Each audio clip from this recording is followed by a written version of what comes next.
certo? Beleza, vamos lá. Em busca de mais recursos aqui do grupo parágrafo. Deixa eu só retirar aqui para ti. Vamos lá. Próximo botão que nós temos se chama lista de vários níveis. Para explicar esse botão chamado lista de vários níveis aqui do grupo parágrafo, nós vamos selecionar e deletar esses dois parágrafos. E agora eu vou ativar o botão lista de vários níveis escolhendo um de seus padrões.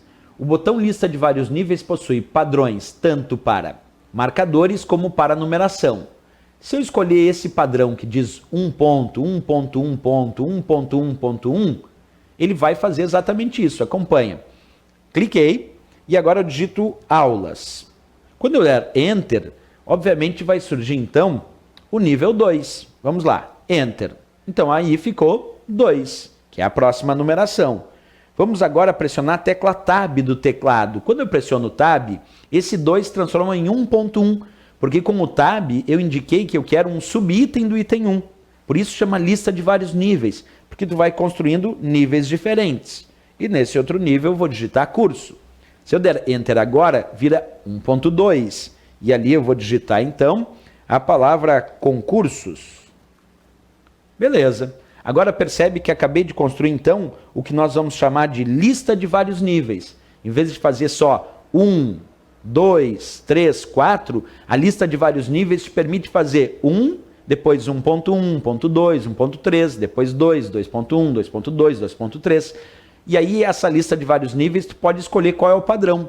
Como eu disse, ou ela é associada à numeração ou associada a marcadores. Vamos observar isso na prática de novo. Eu poderia ter selecionado essa minha lista de vários níveis e agora, em vez de escolher um padrão de numeração, eu escolho um padrão de marcadores. Observa que agora, para cada nível, eu tenho marcadores diferentes. Essa é a ideia que a gente tem, então, da lista de vários níveis. Repetindo, ela pode ser usada tanto para padrões de numeração, como a lista de vários níveis pode ser usada também para padrões de marcadores, como a gente viu na prática. Ok? Vamos lá. Continuando, tem mais e mais recursos. Vê, quando a gente fala de formatações de parágrafo no Word, vamos tirar aqui tudo que eu já fiz, voltar com aqueles 2 parágrafos que eu havia digitado, mas eu vinha dizendo, quando a gente fala de recursos de formatação de parágrafo, nós temos também recursos como diminuir e aumentar recuo. Observa, esse símbolo com a seta para a esquerda significa diminuir recuo. E esse símbolo que tem a seta apontando para a direita se chama aumentar recuo. Cada vez que eu clicar nesse botão aumentar recuo, ele vai aumentar o recuo do parágrafo onde se encontra o cursor ou do parágrafo selecionado. Exemplo, nesse meu caso, o cursor está no primeiro parágrafo. Então, cada vez que eu clico no botão aumentar recuo, 1, 2, 3 vezes, percebe que ele foi aumentando o recuo do primeiro parágrafo, porque o cursor estava no primeiro parágrafo.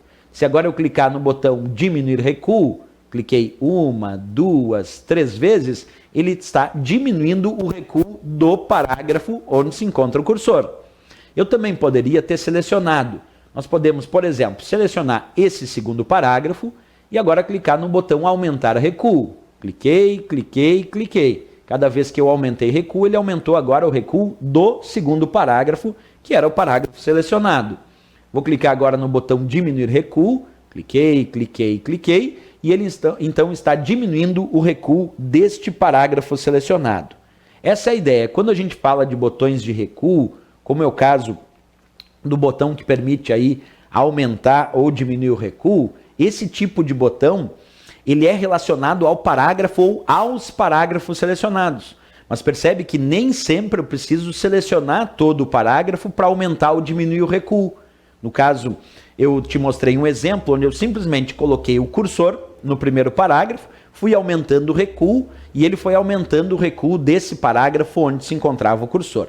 Então não há obrigatoriedade de selecionar todo o parágrafo para realizar as operações de formatação de parágrafo, como o caso dos recuos, certo?